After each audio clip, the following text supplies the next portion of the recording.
Unless you've been living under a rock, you might not have heard about PlayStation 4. Sir, what is your name? My name is Aram Jabari. Very cool. And what do you have to do with PlayStation? I'm a PR manager here. So you guys just had your announcement. We actually announced in February 20th, and we finally showed what the PlayStation 4 looks like, and we couldn't believe the anticipation on social media and around the internet. Okay, so tell me about all of this good stuff.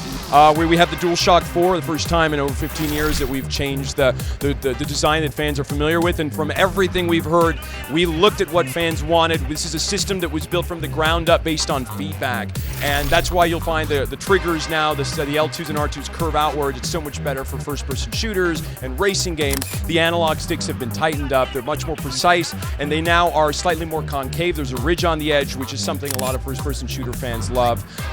The 6-axis gyroscopic sensor has been improved. The rumble function is improved. So in every way, it's the next-gen controller. Cliff notes, it looks similar, but not the same. Back to you. Walmart Game Center followers would kill me if I didn't ask you more about Killzone. So what can you tell us about that game? The Killzone series represents this vibrant sci-fi first-person shooter series, but Shadowfall is a little bit different. It takes place on a planet that's basically divided in half. The Helghast homeworld was basically made unhospitable, and so the refugees had to come to Vecta. The guy you're playing is not necessarily like a military grunt anymore. He's something a little bit more than that, yeah? You are the best of the best. You are an elite soldier and an elite spy. And one of the really cool additions in the game, and actually is kind of in a lot of ways the heart and soul of the game, is the Owl. And it's this combat drone that you can issue commands to. You'll see in a lot of the videos that come out of E3, and of course all the things that we show leading up to launch, the Owl can be used to rappel from one distance to another. The Owl can be used in combat or from a defensive standpoint to create shields. But can it talk? You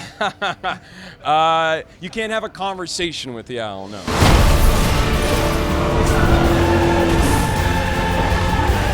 Last question. Is it more powerful than that other thing I've been hearing about?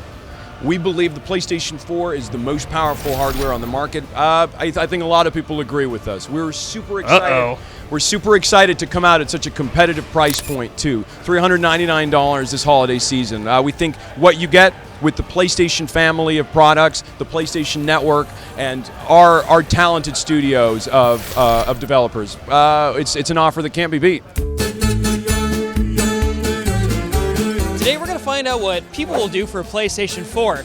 I know what I would do for a PlayStation 4, which is almost anything. Sir, what would you do for a Oh my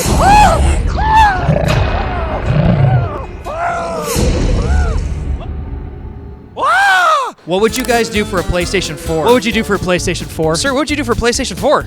I'd probably defeat my greatest enemies, or worst enemies, or someone else's enemies for a PlayStation 4. Ooh, that's tough. I'd sell my little brother. Who would you sell your little brother to? I don't know, the Chinese. What would you do for a PlayStation 4? What would I do for a PlayStation 4? I would kick a puppy. You would kick a puppy. That's a good one. What kind of puppy? Golden Retriever puppy. Ma'am, what would you do for a PlayStation 4? I'm a miss, not a ma'am. What would you do for a PlayStation 4? Go! What? So look who I found. Maud Garrett. Hi. Co-host of Game Center. What would you do for a PlayStation 4? Whoa, after seeing the presentation, I would crawl over broken glass. No, I would eat a bucket of... No, I would... What would I do for a PlayStation 4? I would probably embarrass myself in some way in public. I'd be willing to do that. I'd Fair shame enough. myself. Yeah, I do that daily.